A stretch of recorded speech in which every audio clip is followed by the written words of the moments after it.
Bonjour à tous, content de vous retrouver pour ce nouveau numéro de cette année-là, le numéro 8, on est déjà. Vous connaissez maintenant le principe, 3 dates représentant cette fois-ci un film, un livre et une BD. Donc au sommaire de ce numéro, on va partir en 92 pour la sortie du livre de Francis Fukuyama, La fin de l'histoire et le dernier homme, 76 avec la BD Tintin les Picaros, le dernier album d'Hergé, et nous finirons en 73 par le film devenu maintenant culte, The Wicker Man, film britannique de Robin Hardy avec l'immense Christopher Lee. Donc pour m'accompagner, j'ai le plaisir d'avoir David Lépée, notre rédacteur suisse de la revue Éléments. Bonjour David. Pascal Esséric, notre chef tout-puissant, Ludovic Bonjour. Maubreuil, notre rédacteur cinéma, et notre rédacteur de l'Est, Fabien Nesgoda. Merci à vous tous d'être dans ce nouveau numéro. Allez hop, c'est parti, on va être un peu rapide. On part pour l'année 92. Générique. 1992, une année catastrophique avec la guerre en Yougoslavie, une perte importante pour le théâtre, la mort de Jean Poiret et de Jacqueline Maillan. Et il ne jouera plus du piano car le 2 août meurt Michel Berger. C'est peut-être un détail pour vous, mais pour nous, ça veut dire beaucoup. J'avais déjà fait, je crois, la dernière fois dans l'émission. C'est un peu nul, mais j'aime bien. Voilà. David, on va être un peu plus sérieux. En 92, le professeur Francis Fukuyama, comme son nom ne l'indique pas, qui est un Américain, va devenir célèbre grâce à un livre, La fin de l'histoire et le dernier homme. Un livre beaucoup commenté, mais souvent peu compris. Sincèrement, on a beaucoup caricaturé la pensée de Fukuyama. On a considéré, je crois que c'est Derrida qui a dit que c'était un livre ridicule. Et l'idée n'est pas neuve en plus, la fin de l'histoire. Oui, bon, on a eu raison de s'en moquer, puisque disant que c'était pas vraiment un prophète extrêmement doué. Cela dit, c'est quand même un livre qui est bien écrit et qui est intéressant à lire, qui s'inscrit dans la redéfinition du monde post-URSS, post du mur de Berlin, où il nous explique qu'aujourd'hui, il faut plus voir une opposition, par exemple, nord-sud ou est-ouest, mais une opposition entre les sociétés historiques et les sociétés post-historiques dont l'Occident est l'avant-garde, étant donné que les sociétés historiques sont celles qui vivent encore dans les sociétés religieuses, archaïques, nationalistes ou avec des cultures très marquées. D'ailleurs, il écrit que le pays qui est le plus développé industriellement ne fait que montrer au moins développé l'image de son avenir. Alors, qu'est-ce que c'est que la sortie de l'histoire ? C'est un état sans temporalité, perpétuelle, qui est caractérisé par la démocratie, mais pas au sens où nous l'entendons nous, mais dans le sens d'une démocratie libérale, représentative et indirecte, la paix, assurée elle-même par le marché mondial, le doux commerce, et la sécularisation de la société avec, disons, les religions ramenées à leur portion congrue. En gros, le dernier homme, qui malheureusement fait beaucoup penser à celui de Zarathustra, je ne sais pas si c'est volontaire, mais le dernier homme que Fukuyama ne fustige pas, mais qu'il appelle de ses voeux, ne s'intéresse qu'à sa sécurité physique et à l'abondance matérielle dans laquelle il doit vivre. Le dernier homme, en fait, c'est ce que Junger aurait appelé le bourgeois. D'ailleurs, lui-même reconnaît, il écrit que les limites de la conception libérale de l'homme deviennent plus évidentes si l'on considère le produit le plus typique de la société libérale, ce nouveau type d'individu qui a fini par donner une expression utilisée péjorativement, le bourgeois, être humain enfermé dans le souci immédiat de sa propre conservation et de son bien-être matériel et qui ne s'intéresse à la communauté que dans la mesure où elle favorise l'acquisition et la conservation de ses biens. Cet instinct de conservation lui suffit, qu'il oppose à ce que Platon appelait le timos. Le timos, c'est ce qui est dans Hegel le désir de reconnaissance. C'est une espèce de colère, de fougue, de volonté de s'illustrer par l'héroïsme, par la grandeur, mais ça se traduit malheureusement aussi par l'insécurité, par la guerre, et le bourgeois ne veut pas cela. Seulement les obstacles à cette sortie d'histoire, Fukuyama le reconnaît, c'est les religions, les cultures, les nationalismes et même dans ce qu'il appelle les facteurs politiques imprévisibles, il classe l'opinion publique. Qui là aussi qui considère quelque part comme presque un détail, mais néanmoins pour quelqu'un qui dit que la fin de l'histoire c'est le triomphe de la démocratie, dans cette démocratie il n'y a pas de place pour l'opinion publique. En fait, il n'y a pas de place pour le peuple. C'est aussi simple que ça. C'est le paradoxe libéral de la liberté, puisque évidemment Fukuyama est un libéral, c'est que l'idéal libéral, comme son nom l'indique, est fondé sur l'idée de liberté, mais sa vision de l'histoire est tellement déterminée, puisque c'est une vision téléologique de fin de l'histoire, qu'il n'y a plus de place pour la liberté des peuples de savoir quelle voie politique ils souhaitent choisir. Il ne croit pas à la théorie des cercles, il pense à la théorie des cycles, comme les anciens ou comme Vico ou comme d'autres. Ils pensent que nous allons toujours dans la même direction. Cette direction, c'est le progrès. Il faut examiner les tendances générales et non pas les parenthèses. Il parle comme un marxiste. C'est un hégélien de droite. Donc il a quelque part, je dirais, le même vice que les marxistes orthodoxes, c'est de ne pas laisser la liberté au peuple de choisir leur destin, mais de penser qu'ils suivent une forme de destin transcendant. Sauf que là, cette transcendance, elle est vraiment de type idéaliste. Il n'y a pas de retour en arrière possible. À un moment, il dit, on peut tout de même pas imaginer que de voir un jour rétabli l'esclavage ou bien d'assister à une régression technique. Bon, il n'a pas vu la Libye post-Kadhafi et il n'a pas étudié les auteurs écologistes ou collapsistes qui eux, en bons matérialistes, savent bien que le progrès technique dans l'esprit peut-être ne cessera jamais, mais que ce progrès technique repose sur des bases matérielles et que nous vivons sur une planète où ces bases matérielles ne sont pas infinies. Elles sont finies. Donc des retours en arrière, il peut en exister. Et le plus drôle, je le garde pour la fin, c'est que dans tout le livre, il y a à peu près une demi-page sur l'islam. Ça, c'est quelque chose qu'il n'a pas vu venir. Et sur l'islam, il dit « Malgré la puissance démontrée par l'islam dans son renouveau actuel, il reste cependant que cette religion n'exerce virtuellement aucun attrait en dehors des contrées qui ont été culturellement islamiques à leur début. Le temps des conquêtes culturelles de l'islam est passé. Il peut reprendre des pays qui lui ont échappé un temps, mais n'offre guère de séduction à la jeunesse de Berlin, de Tokyo, de Paris ou de Moscou.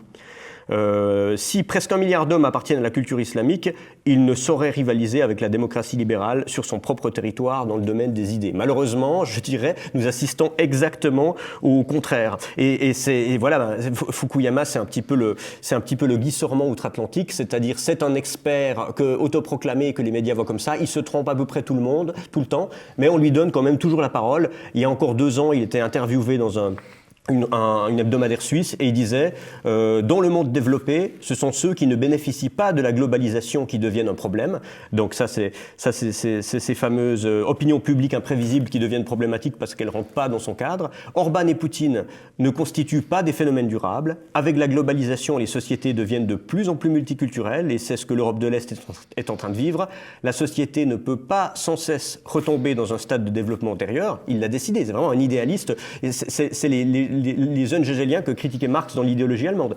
Pour moi, le développement historique débouche sur une sorte de démocratie capitaliste libérale et je persiste à le croire. Il persiste et signe alors que les 30 dernières années, les 30 dernières années, grosso modo, lui ont donné tort. Fabien, vous êtes historien, vous avez failli être au chômage avec un livre comme ça. C'est vraiment la fin de l'histoire. Je trouve David un peu caricatural, il y a quand même des choses parfois un peu... Comment vous l'avez, vous, perçu ? Vous l'avez lu à l'époque ou vrai. Non, après coup. J'étais encore un peu jeune en 89 ou 92 en fait, 89 pour l'article qui était à l'origine du livre. Non, effectivement, l'historien a du mal avec ça, le lecteur de Raymond Aron aussi. Mais je crois que la meilleure réponse finalement qui a été faite à Fukuyama, elle date justement de 89, puisqu'il y avait eu un article qui a été ensuite développé par Fukuyama dans la revue National Interest. Et dans le numéro suivant, donc à l'automne 89, c'est Samuel Huntington, représentant de l'école réaliste, qui a fait une réponse de quelques pages à Fukuyama qui s'appelait No Exit, c'est-à-dire pas de sortie, les limites du finisme, ce néologisme. Et il développe pas, mais il aborde un certain nombre de contre-arguments qui sont vraiment pertinents. Alors certains seront développés par la suite. Il y a l'idée, par exemple, que ce qu'on observe en Europe de l'Est ou en Chine, c'est pas tellement le triomphe du libéralisme, c'est plutôt un renouveau des identités nationales. Mais il y a d'autres critiques intéressantes que formule Huntington. Notamment, il remet en cause l'importance qu'accorde Fukuyama aux idées, en disant finalement derrière les idées, il y a des groupes sociaux qui ont des intérêts, donc si les libéraux gagnent, ils vont se diviser entre eux, il va y avoir d'autres idéologies qui peuvent soit renaître, soit être inventées en fonction de différents intérêts. Et également, le dernier point que Huntington évoque, en bon réaliste et en bon observateur, c'est que le cours de l'histoire, il est imprévisible, les hommes ne sont pas si rationnels que ça, et ça donne un peu raison, si on veut, à Shakespeare, avec la fameuse tirade de Macbeth, sur cette histoire racontée par un idiot, pleine de bruit et de fureur, et qui ne veut rien dire. Donc si c'est ça l'histoire, on ne voit pas très bien comment elle pourrait se finir sur le tableau qu'en fait Fukuyama. D'ailleurs, David, pour conclure, il reproche à ceux qui ne sont pas d'accord avec lui, il cite Kissinger, il cite des personnes, d'être pessimistes. Il dit, si vous ne croyez pas à la fin de l'histoire, vous êtes pessimiste. Je pense que, moi, si je n'y crois pas, pas, outre les raisons argumentatives, c'est que je pense que sa thèse est très pessimiste.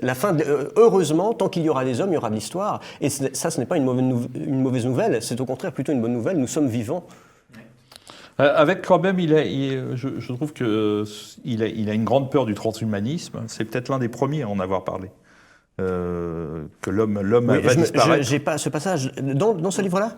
Non, parce que ce passage ne m'a pas marqué. Non, un peu plus tard, il en parle, parce que pour lui, c'est la fin de l'histoire, la fin de l'homme et l'arrivée du transhumanisme.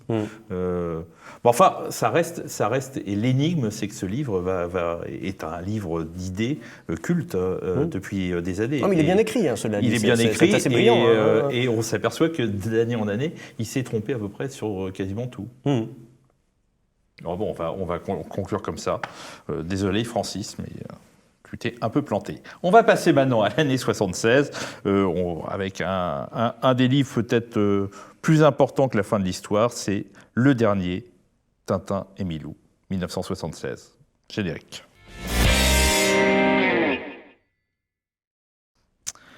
« 1976, c'est l'année de la sécheresse. 1976, c'est Alain Badiou et Claude... non, pas Claude Miller. Non, pas Claude Miller, qui ont pleuré Mao. Comment il s'appelle? Gérard Miller. Voilà, vous ne suivez pas. Mao vient de mourir le 9 septembre, mais aussi Agatha Christie, Lucchino Visconti, Jean Gabin, André Malraux, Paul Morand, Martin Heidegger. La sécheresse a fait du boulot en 1976. Mais 1976, mon cher Fabien, c'est le début de la prise de pouvoir, vous êtes historien, la prise de pouvoir militaire en Argentine.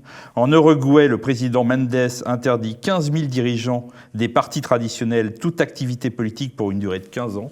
Ça, je trouve ça, c'est génial, ça. Vous décidez, pendant 15 ans, il n'y aura pas d'activité politique dans le pays. Ça date de 1976. Et le 21 septembre 1976, Orlando Letelier, ancien ministre de la Défense de Salvador Allende, est assassiné à Washington dans un attentat à la voiture piégée commis sur ordre de Pinochet. Donc Fabien, quand sort le 23e album de Tintin par Hergé, ça fait au moins déjà 10 ans qu'on attend cet album. Il est vraiment dans l'actualité. Il faut dire que c'est un peu un retour aux sources. Tintin a déjà été en Amérique du Sud dans ses premières aventures. Oui, effectivement. Alors je voulais d'abord remercier le dieu de la paresse de m'avoir fait chroniquer une bande dessinée, non pas un ouvrage de philosophie politique. Sachant tout de même que pour un tintinophile, parler de Tintin et Picaro, c'est un peu un crève-cœur. Ah bah oui, c'est normal. C'est un peu, on verra j'ai fait un peu exprès, Fabien. C'est un peu l'album de trop, mais bon, pas inintéressant, justement par ce qu'il peut mettre en lumière en contraste. Effectivement, c'est un ouvrage qui s'est fait attendre. Les albums de Tintin s'espaçaient au fil du temps. Le précédent, Vol 714, c'était 67, Bijoux de la Castafiore, 61, donc... on a comme ça un ouvrage qui se fait attendre, qui était d'ailleurs en préparation. Enfin, Hergé réfléchit, il donne un peu des pistes de scénario dès le début des années 60. Et quand il arrive, il est aussi attendu au tournant. C'est ça, il est non seulement attendu comme une œuvre de plus dans cette série des albums, mais il y a aussi tout un climat idéologique notamment qui fait qu'on s'attend à une prise de position d'Hergé. Il y a eu la réédition des Soviets quelques années auparavant où Hergé a quasiment dû s'excuser d'avoir versé dans l'anticommunisme primaire, alors qu'au même moment où était cette réédition, Solzhenitsyn était en train de publier L'Archipel du Goulag. Et donc il y a cette image réactionnaire qui colle à Tintin. Et finalement, avec Tintin et Picaros, on ne sait pas très bien comment se positionne Hergé. Il va décevoir les uns et les autres, en fait. Il y a une certaine... la chose, on en parlait en préparant cette émission, c'est que Tintin, c'est le héros, c'est celui qui va vers l'aventure, qui va prendre tous les risques pour aller sauver la veuve et l'orphelin. Dans cet épisode, il n'a pas du tout envie de partir. C'est le capitaine Haddock qui part le premier. Tintin ne le rejoindra qu'après, alors que l'idée de départ, c'est quand même d'aller sauver ses amis qui sont en danger. Ça gêne quelque part dans l'écriture du scénario. Oui, il y a une déconstruction en fait qui est à l'œuvre. Alors qui commence avec les Bijoux de la Castafiore, mais de façon plus maîtrisée. Là, la déconstruction, finalement, Hergé aurait presque pu s'arrêter 2 albums plus tôt. Il a continué et en poussant plus loin la déconstruction, il va effectivement mettre son personnage en porte-à-faux avec l'image qu'on en a. C'est plus le Tintin héroïque. Le démarrage est assez poussif. Effectivement, il y a une sorte d'inversion des rôles dans certains cas. Et par ailleurs, quand il essaie de rattraper et puis de retrouver le côté Boy Scout, cette façon, ça marche plus. C'est Tintin qui a l'écusson de la paix sur son casque, qui fait de la mobilette. Bon, il y a différentes choses qui vont un peu choquer les traditionnalistes. Tintin n'est plus en culotte de golf. Non, il porte des jeans. Ouais, alors là, c'est quand même... Enfin, bon. Oui, c'est la fin de Tintin. Et la chose, c'est qu'il va aider l'un de ses vieux amis, Alcazar, qui devient quasiment une sorte de révolutionnaire cubain dans cet album. Il va l'aider, mais en fait, il l'aide à faire une révolution de palais. C'est assez cynique, la fin est assez cynique. Oui. Avec le côté un peu moralisateur où Tintin insiste pour que ce soit une révolution sans effusion de sang. C'est même il lui fait promettre qu'il n'y aura pas, personne ne sera fusillé, ce qui est un scandale pour un révolutionnaire. On peut pas. Même le général Tapioca demande de grâce, ne me faites pas grâce. Ce serait le déshonneur. C'est une humiliation totale. David, cet album, comment vous l'avez Alors, je suis peut-être pas aussi tintinophile, donc moins critique. Ce qui me frappe, c'est que c'est peut-être le deuxième ou le seul album avec le Lotus Bleu où Hergé, où Tintin prend parti dans un conflit international, enfin un conflit étranger, du côté progressiste. Le Lotus Bleu, c'était les Chinois contre le pouvoir colonial, notamment les Japonais et les Occidentaux. Et là, alors on va dire qu'on ne sait pas trop où se place politiquement le camp Tapioca et le camp Alcazar, mais comme vous l'avez dit, la référence à la guérilla dans la jungle, il y a quand même un petit côté, ça donne un petit côté lutte de libération nationale, il y a un petit côté marxiste-léniniste, même si après il va faire la même politique que l'autre. Mais j'ai l'impression, ce qui m'a frappé, c'est que c'est un des rares albums où il se met du côté des révolutionnaires et non pas du côté de, on va dire, de la conservation. C'est vrai, mais avec une case de fin. Sans illusion. Qui est sans illusion, parce que la case est quasiment la même que la case qui était au milieu de l'album. C'est simplement l'uniforme des deux policiers. Au lieu d'avoir Viva Tapioca, on a Viva Alcazar. Ludovic, cet album de Tintin. Moi déjà, j'ai toujours un peu de mal avec les derniers albums de grands auteurs. Par exemple, les derniers Philémon de Fred, je les trouve beaucoup moins bons. Les derniers Adèle Blanc-Sec de Tardy, c'est pareil. Alors, je ne sais pas si c'est un peu subjectif, parce qu'on sait qu'il n'y en aura plus après. Donc, on met beaucoup d'espoir dans celui-là, en se disant que ça va être un petit peu le feu d'artifice final, alors que souvent, dans l'esprit de leur créateur, c'était pas forcément le dernier qu'ils voulaient faire. Et donc, parfois, c'est des œuvres un petit peu en dessous. Alors là, moi non plus, je ne suis pas un tintinophile émérite, mais je crois que dans ce numéro, enfin, si je ne me trompe pas, je l'ai relu il y a quelques jours avant cette émission, il me semble que Hergé soit se trompe, soit c'est volontaire, je ne sais pas, mais que les deux Dupont, dont l'un, enfin, les moustaches ne sont pas les mêmes entre Dupontet et Dupondé, et il me semble que dans une des vignettes, c'est l'inverse de tous les autres épisodes. Fabien était antinophile. Il y a bien quelque chose confirmé, il y a une erreur. Oui, Numa Sadoul lui avait fait remarquer dans ses derniers entretiens avec Hergé, et Hergé avait constaté qu'il s'était trompé. Il n'y avait pas de message sous-jacent. C'était pas un message. Parce que je me suis demandé pourquoi il avait voulu faire ça. Il y a une certaine distance d'Hergé avec cette œuvre. On a l'impression aussi que c'est les studios, tous ses collaborateurs qui l'ont poussé à faire une œuvre de plus, parce qu'il fallait bien que tout ce monde la travaille. Et Hergé n'y croit plus vraiment. D'ailleurs, au niveau politique, il y a aussi ce regard désabusé, effectivement, les deux camps qui sont renvoyés dos à dos. D'ailleurs, malgré le côté castriste. L'album est plutôt désenchanté que marxiste-léniniste. D'ailleurs, les guerrieros castristes, les fameux picaros, sont soutenus par l'International Banana Company.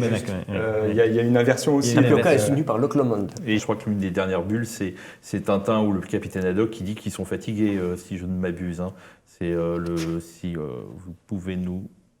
Oui, ils ne seront pas fâchés de se retrouver à Moulinsart. Voilà. Donc c'est la fin de Tintin en 1976. Voilà, on a fait le tour. On va passer maintenant, on va revenir un peu en arrière, en 1973. Qu'est-ce qui s'est passé? Générique.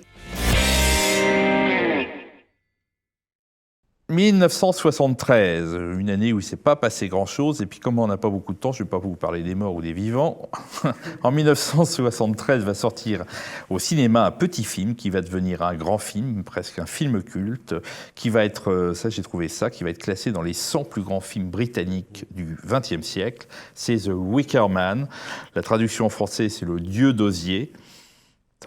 pas terrible en français, je trouve. Donc c'est un film petit budget, mais vraiment très petit budget. Le principal acteur, c'est Christopher Lee, le célèbre Dracula, qui jouera, lui, gratuitement, considérant que c'est le meilleur scénario de sa carrière qu'on lui ait présenté et que c'est le meilleur film qu'il ait tourné. Ludovic, racontez-nous l'histoire de ce film qui commence comme un polar très classique, une enquête sur une disparition, et qui termine comme certains, et Pascal nous le dira, comme le plus grand film païen de tous les temps. Oui, c'est ça. Donc c'est ça. C'est l'enquête d'un sergent anglais catholique qui enquête sur la disparition d'une fillette et qui va dans une île au large de l'Écosse et se trouve là confronté à un monde auquel il ne s'attendait pas, puisque les habitants de l'île se livrent en toute liberté, et, j'allais dire en toute bonne foi, au paganisme.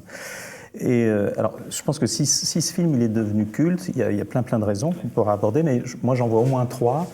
Une, c'est parce que c'est justement un film qui n'a pas de genre précis, de genre défini. On va du policier à l'horrifique en passant par la comédie musicale. On est aux lisières du fantastique, mais on est aussi aux lisières du documentaire. Donc ça, c'est déjà un premier point. Deuxième point, à l'époque, en Angleterre, les films produits par la Hammer, c'est dans ce style un peu fantastico-horrifique, c'est tourné en studio, dans des intérieurs sombres, tourmentés. Et là, on est en plein soleil, en pleine lumière, dans des décors naturels. Et puis aussi, pas tellement sur l'esthétique cette fois, mais plus sur le fond, les films de la Hammer, c'est souvent un personnage étranger qui symbolise un peu la justice, la logique, le bien, qui vient remettre en ordre une situation, une société pervertie, malsaine. C'est la foi qui vient détruire les vampires, c'est la loi qui s'oppose aux apprentis Frankenstein, etc. Et là, pas du tout, parce que ce fameux sergent pudibond, puritain, qui tient à rester vierge jusqu'au mariage... Très chrétien en plus. Très chrétien. Il se trouve confronté à l'amour libre, parce que là-bas, on s'aime sur la plage dès la nuit tombée, on chante des chansons paillardes en toute décontraction. Il va bouillir quand il entend parler de réincarnation, quand il voit qu'on célèbre la nature ou les animaux. Il va faire la grimace quand il découvre qu'on enseigne les cultes phalliques à l'école. Et donc, il n'est pas tellement un recours, mais plutôt un intrus assez ridicule. Et à côté de ça, la société qui est dépeinte, les membres de cette société ne semblent ni pervers ni dangereux. C'est en toute conscience et ils sont plutôt heureux de pratiquer leur foi en marge comme ça. Et c'est ce contraste, je pense, qui par rapport au film de l'époque, qui est assez marquant.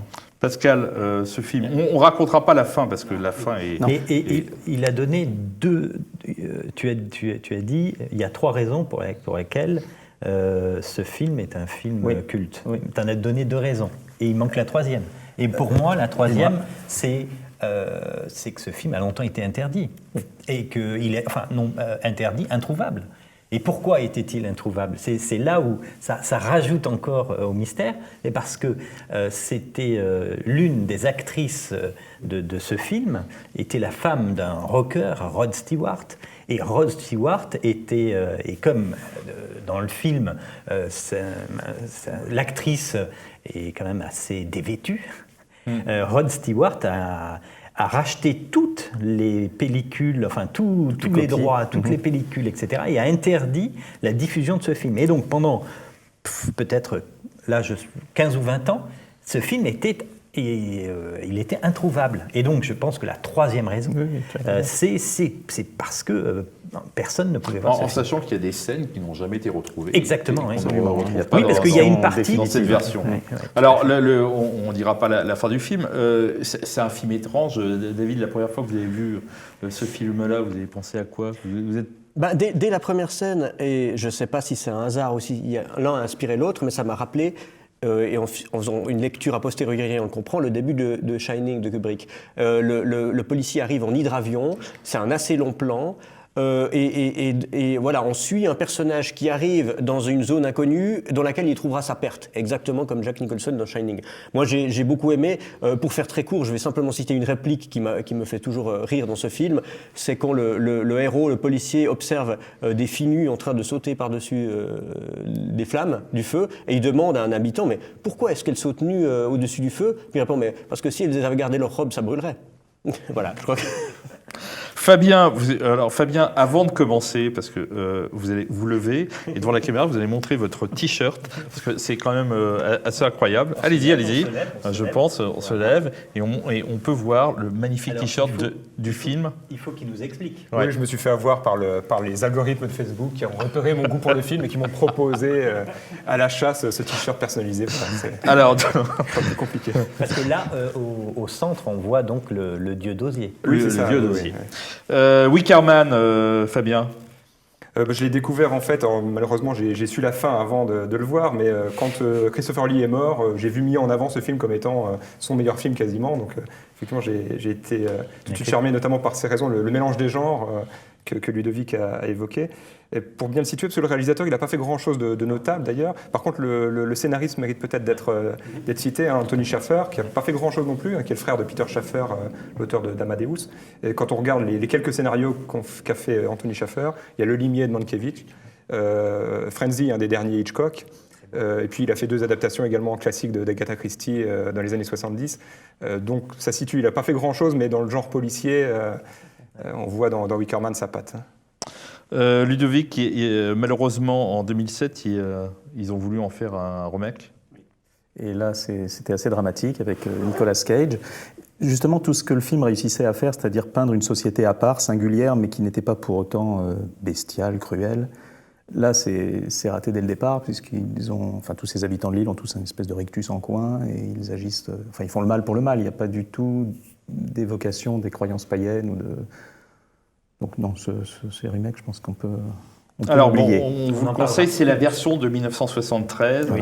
Et effectivement, le héros, ce policier, n'est pas en fait si sympathique que ça, et jusqu'à la fin... qu'on ne dévoilera pas, vous verrez bien. Je sens que vous allez nous dire la Non, fin. je ne vais pas le dire. Non, de toute façon, on a terminé. Donc, je vous laisse découvrir ce film, The Wickerman, en 1973, de Robert Hardy. On se retrouve, nous, dans 2 mois. Et surtout, c'est important, abonnez-vous à Éléments. On va avoir la couverture, la belle couverture avec notre ami Éric Zemmour. Et si vous nous détestez, qu'il est impossible pour vous de vous abonner à Éléments, ben c'est pas difficile. Vous faites un don à TV Liberté. Mais avant, d'abord, abonnez-vous à Éléments. On se retrouve dans 2 mois. Bonjour chez vous.